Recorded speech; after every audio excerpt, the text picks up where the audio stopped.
trooper on them. So, gosh, from what you're saying, they must kind of the greyhound of the horse world. In a way, that's kind of what they look like. So, but they did not look Arab. They looked more Trakehner style, very tall and slender and sleek. Did you get to ride any of them? I did not get to ride any of those. Our trip didn't let us do that, so unfortunately. But I got to see them. Where were some of the places that you did some riding? Got to ride while I was deployed to Germany, hardly deployed to Germany, but I got to ride there, and at the end of the 6 months that I was there, the people in the riding barn that I was at asked me to put on a roping demonstration. I worked with one of their little horses and got it to where I could swing a rope on it. So the entire town of Eschborn-Sude showed up, and I roped a couple jump standards. They wouldn't let me rope a cow. They thought that was mean. But they were quite impressed that I could trot by and rope the jump standard and drag it behind me. I know you got to do some jumping in Italy. How big were the jumps? On the horse that I purchased while I was there, I made it up to about 4 feet. How long were you in Italy? I was stationed there for just a little less than 3 years.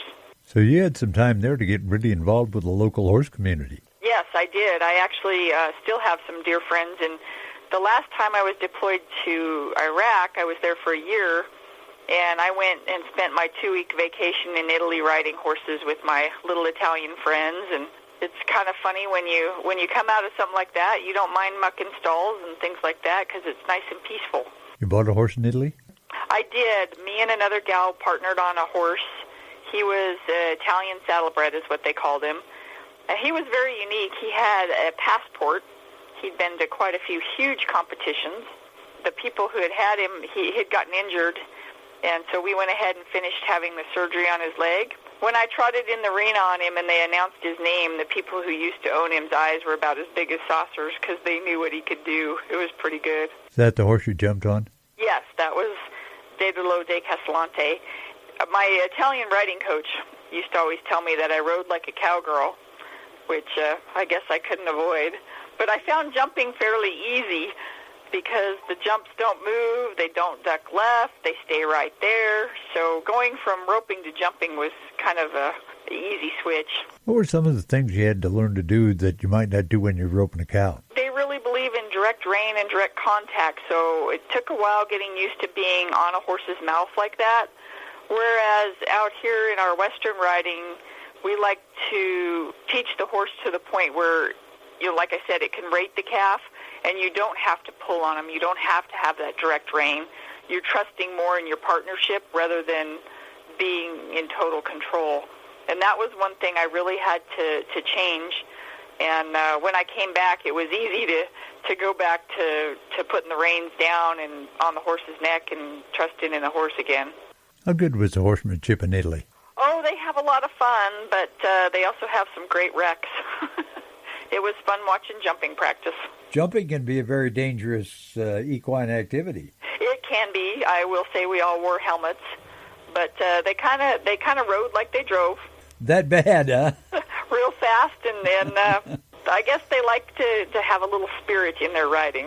What about when you were in Iraq? Did you have a chance to observe any horses in that area? I did. I actually was able to go see Saddam's stallions before they moved him out of the country. The veterinarian that was on site there was from Nebraska, and so kind of made a connection and went down. They had him in the zoo. Went down and got to see those stallions that he prized. When they tried and finally hung Saddam, the Prince of Jordan showed up with a 727, and they removed the stallions from the war zone. They hadn't done that out of consideration for Saddam until after he was put to death. But the whole entire Arab world considered those stallions to be very, very important. And they were obviously then Arabian They were studs? definitely Arabian, yes. They had 5 different things, and one of them was very prized. From what I had a chance to talk to a couple of the grooms through a translator, and that's kind of what we deduced was a couple of them were very, very prized in the world of Arabians and Arabian racing. Okay, is racing then, racing those Arabians, is that a big deal? Out there it is. I think the shortest race was comparable to 7 miles. Okay, so there's a good reason then that Arabians are used quite a bit in endurance riding. Yes, it is. They've proved to be exceptional at a steady pace over a long distance, and they honor that with what they do with them there in those countries. Val, is there anything you'd like to add about horses and horsemanship and what you've been doing that I haven't asked you about?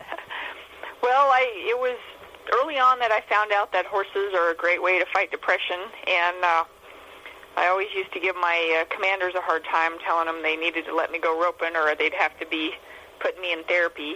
They've been a mainstay for me all the way through my whole life, and I think people who are interested should at least go out and meet the horses, meet people, maybe find an opportunity where they can ride and see if they really enjoy it.